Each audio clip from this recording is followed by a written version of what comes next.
Halo para pemirsa, Suyanto.id ketemu lagi. Mudah-mudahan Anda semua selalu sehat walafiat. Kita masih berbicara mengenai gizi klinik. Ahlinya adalah Dr. Rama Kusuma Wardani. Beliau adalah dokter ahli gizi di Rumah Sakit Jogja International Hospital yang biasa saudara kenal dengan JIH dan juga Rumah Sakit Akademik Universitas Gadjah Mada, RSA terkenalnya. Nah, kali ini kita berada di episode 25. Tapi saudara, kalau saja Anda kedatangan video ini adalah berkat sentuhan tangan kreatif editor channel kita, Mas Heri Teguh Wiono. Dan jangan lupa klik subscribe jika Anda memandang channel ini, video ini membawa berkah dan bermanfaat bagi Anda semua. Nah, marilah kita mulai. Dan apa temanya? Tema kita adalah bagaimana cara berpantang makanan bagi kita supaya nilai gizi yang dimasukkan ke dalam tubuh kita itu tetap normal dan memenuhi standar. Assalamualaikum warahmatullahi wabarakatuh, Dokter Rama. Waalaikumsalam warahmatullahi wabarakatuh, Prof. Apa kabarnya, Prof? Alhamdulillah sehat dan kita sudah absen di Iya. Ya, karena kesibukan kita. Kalau saya bisa, Dokter Rama nggak bisa. Kalau Dokter Rama bisa, saya nggak bisa. Nah, Iya, Dok, Prof. bagaimana tema tadi, Dok? Bahwa berpantang makanan. Apa yang Iya, harus dilakukan, Dok? baik. Baik, Prof. Terima kasih. Jadi untuk berpantang makan, kita harus membedakan ya. Jadi ada yang berpantang makan karena memang faktor keyakinan ya. Oke, Jadi suatu agama atau keyakinan yang memang tidak membolehkan mengkonsumsi suatu jenis makanan tertentu, ya ya, otomatis sebagai penganut agama atau keyakinan itu kita tidak memakan ya. Itu yang pertama. Yang kedua, pantang karena sedang mengikuti satu jenis diet atau pola makan tertentu. Misalnya, mengikuti pola makan diet vegetarian, di mana dia tidak mengkonsumsi sama sekali yang namanya protein hewani. Jadi semuanya full dari nabati. ya, Atau sebaliknya, yang dikonsumsi malah hanya produk hewani, tidak konsumsi sayur, buah sama sekali, itu juga ada, Prof, ya. ya, ya. Nah, kemudian yang terakhir ketika kita berpantang makan karena kita sedang mengalami suatu kondisi penyakit tertentu. Misalnya, orang-orang yang sedang mengalami alergi terhadap suatu bahan makanan, maka minum susu, diare, makan kacang, bentol-bentol, makan ikan, merah semua kulitnya. Nah, itu kan berarti ada alergi. Atau karena kaitannya dengan pola hidup. Ya, Sebelumnya kita sudah makan berbagai macam jenis makanan dengan jumlah yang banyak, kemudian kita mengalami suatu jenis penyakit yang menyebabkan kita harus menghentikan atau berpantang terhadap jenis makanan. Misalnya, orang-orang yang mengalami hipertensi, orang-orang yang mengalami kolesterol, orang-orang yang mengalami asam urat, katakanlah. Sehingga dia harus membatasi atau berpantang terhadap suatu jenis makanan. hmm, Kira-kira seperti itu, Prof. Nah, mungkin kita nanti lebih membatasi topik yang tentang ketika kita mengikuti diet atau sedang mengalami suatu penyakit ya, Prof, ya.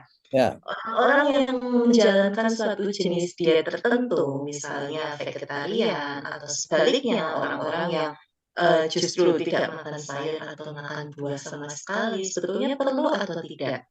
Ya, kembali ke apakah mereka memang akan mendapatkan manfaatnya. Tapi di satu sisi, ketika kita tidak mengkonsumsi suatu jenis makanan tertentu, maka pasti akan ada satu zat gizi yang kekurangan. hmm, Orang-orang yang tidak mengkonsumsi protein hewani, otomatis mereka akan kekurangan sumber asam amino yang berasal dari hewani. hmm, Ya, ya, biasanya nanti akan mencoba dikejar, akan mencoba diekstrakan dari full dari nabati dalam jumlah yang cukup banyak. Kemudian sebaliknya nih, orang-orang yang justru tidak mengkonsumsi sayuran sama sekali, apa yang terjadi? Mereka pasti akan kekurangan vitamin-vitamin dan mineral, akan berpotensi untuk mengalami penyakit lain lebih lanjut. Karena walaupun kesannya sepele, vitamin, mineral, minum suplemen bisa gitu ya, Prof ya. ya, Tapi ya. tapi tetap kita tetap butuh serat, kita tetap butuh vitamin dan mineral alami yang berasal dari bahan makanan. Jadi ketika kita sedang menjalankan berpantang suatu jenis makanan karena diet, kita harus yakin dulu bahwa kebutuhan gizi kita tetap terpenuhi. Gizi makronya, karbohidrat, protein, lemaknya, apakah memang sudah sesuai, apakah memang sudah cukup. Kebutuhan seratnya, apakah memang sudah cukup. Vitamin dan mineralnya, apakah memang sudah cukup. Seperti itu, Prof, kalau yang kaitannya dengan pola makan. Ya, Kemudian yang kalau kaitannya dengan suatu penyakit, nah ya ini, ya, ya, yang paling banyak yang ini sih Prof sebetulnya ya. ya, Dulu sudah makan enak-enak semuanya gitu ya Prof, ya, tiba-tiba kolesterolnya tinggi. Wah, jadi nggak boleh makan ini dan itu terus ending-nya ya Prof ya. ya, betul. Iya, jadi biasanya kalau di praktek yang paling sering saya temui adalah orang-orang dengan kolesterol tinggi dan asam urat tinggi, Prof. Hmm. Artinya apa? Ketika memang sudah mengalami kolesterol tinggi dan asam urat tinggi, otomatis memang ada jenis makanan yang harus dihindari. Karena apa? Karena ketika kita mengkonsumsi jenis makanan tersebut, artinya akan ya memperberat penyakitnya. Sudah minum obat, tapi makanan yang menyebabkan tinggi kolesterolnya atau tinggi asam uratnya tetap dikonsumsi. Oh kan sudah minum obat dok, lah ya sama aja dong kan gitu. Nah, jenis makanan apa biasanya kalau yang untuk kolesterol gitu ya Prof ya? Ya. Telur puyuh. Oh, oh, ya. Wah, itu kolesterolnya tinggi sekali. Yang suka makan jeroan otak, Prof. Wah, itu kolesterolnya itu, waduh. Saya juga. Itu tinggi sekali. Kemudian udang, Hmm. kepiting, cumi-cumi, itu juga, Prof. Kalau telur ayam kita masih boleh, Prof, tapi memang tidak frekuensinya sudah tidak sesering sebelumnya, nggih. Jadi kalau misalnya mungkin dulu setiap hari boleh makan telur ayam, kalau sekarang ya makan telur ayam yang utuh itu mungkin seminggu cuma boleh 3 butir saja, sehari cuma 1 kali, seperti itu, Prof. Wah, saya Kem berarti, Dok, mhm mhm, memiliki anugerah dari Allah yang luar biasa. Saya telur bagaimana, ayam Prof? itu 2 setiap hari. Dan Wah, ketika dites di apa di tempat rapat oleh para medis yang dari CH itu iya, masih bagus, di mana alhamdulillah, Prof. kolesterol saya 166, berat badan Alhamdulillah. 102, asam urat 6,4, masih Mmm. lumayan. Wih, Jadi luar biasa, Prof. Ya. Dok, supaya supaya memantapkan diri, berarti Mhm bahwa mekanisme yang saya miliki itu relatif lebih bagus ketika mhm bertubi-tubi makan telur ayam sehari 2 dan bahkan seminggu bahkan 2 kali makan sate, dok saya itu. mhm. Itu kan tidak perlu berpantang itu saya kira. Atau Iya, tetap hati-hati kan begitu. baik. Nah, dok, Heeh. kalau misalkan saja orang yang normal-normal itu kadang-kadang kalau saya makan durian segala macam itu selalu diingatkan itu. Sudah Pak, sudah Pak. Dia khawatir. Saya makan durian itu misalnya baru satu deret itu kira-kira yang tombe lah gitu. Sudah Pak, sudah Pak. Tapi saya nekat saja.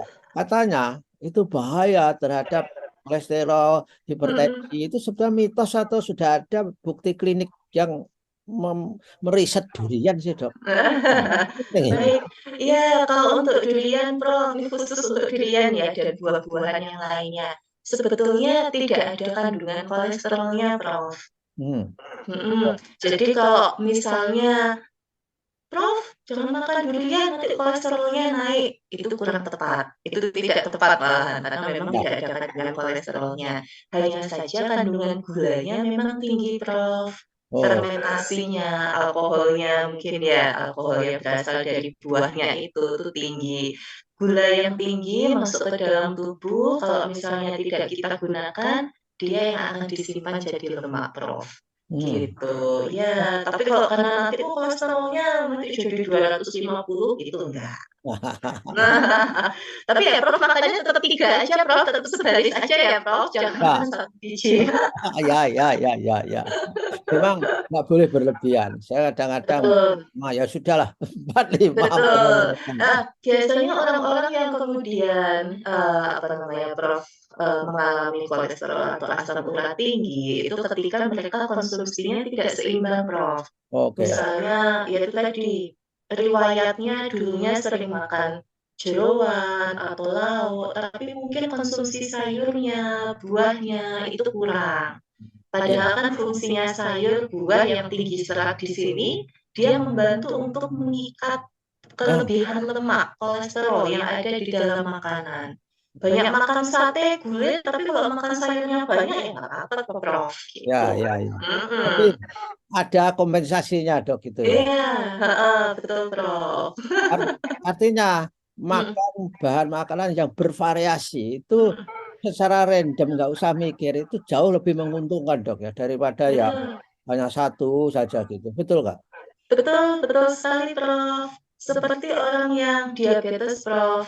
Eee, Tidak harus nasi putihnya diganti nasi merah, tidak harus nasi putihnya diganti dengan nasi apalagi, Prof, beras hitam misalnya atau beras Ya, coklat, tidak. Yang penting ada teman-temannya, Prof. Jadi jangan cuma makan nasi putih sama lauk tok pakai sambel, nah itu nggak boleh. ya, Tapi harus ada nasinya dalam porsi yang ya, cukup, lauknya, sayur, buah, insya Allah itu juga tidak apa-apa. ya, ya, ya. Tidak harus yang nasinya diganti dan sebagainya. Yang penting komplit. Ya, Mhm. bagus tuh. Wah, penjelasan yang memperkuat keimanan saya, Dok, akan Oh, makanan. Karena iya, pikiran saya Prof. orang awam ya pokoknya macaman apa sumber makanan saya secara variasi termasuk sumber karbohidratnya ya Iya, kadang tahu kadang kentang kadang kentang waluh iya, kadang, betul. tadi pagi kembali ke nasi lagi itu kan Mhm. agak lumayan Dok ya apa perilaku seperti itu kira-kira. Betul, Prof, itu variasi. Jadi sama seperti kalau kita makan sayur ya jangan makan sayur bayam terus, Ya, harus variasi. Buah juga jangan satu jenis buah saja, karena beda warna sayurnya, kandungan gizinya juga berbeda. Beda warna buahnya, ya, kandungan gizinya nanti juga berbeda. Jadi kalau bisa divariasi seperti yang sudah dilakukan Prof, itu lebih bagus. ya, ya, ya, ya, baiklah, baiklah Dok. Mhm, Kira apa? Ini informasi yang luar biasa dan mhm, sudah kita berikan. Mudah-mudahan para pemirsa bisa mengkondisikan dirinya. Jadi jangan ekstrim, nggak makan sesuatu mhm. dengan tujuan agar sehat. Itu saya kira bukan ajarannya para ahli gizi klinik seperti Dokter Rahma ini. Dan saudara-saudara, ikuti terus perbincangan kita dengan Dr. Rahma Kusmawardani. Anda akan mendapatkan ilmu yang sangat bermanfaat untuk kehidupan sehat dan produktif. Terima kasih, Dok. Wassalamualaikum warahmatullahi wabarakatuh. Waalaikumsalam warahmatullahi wabarakatuh.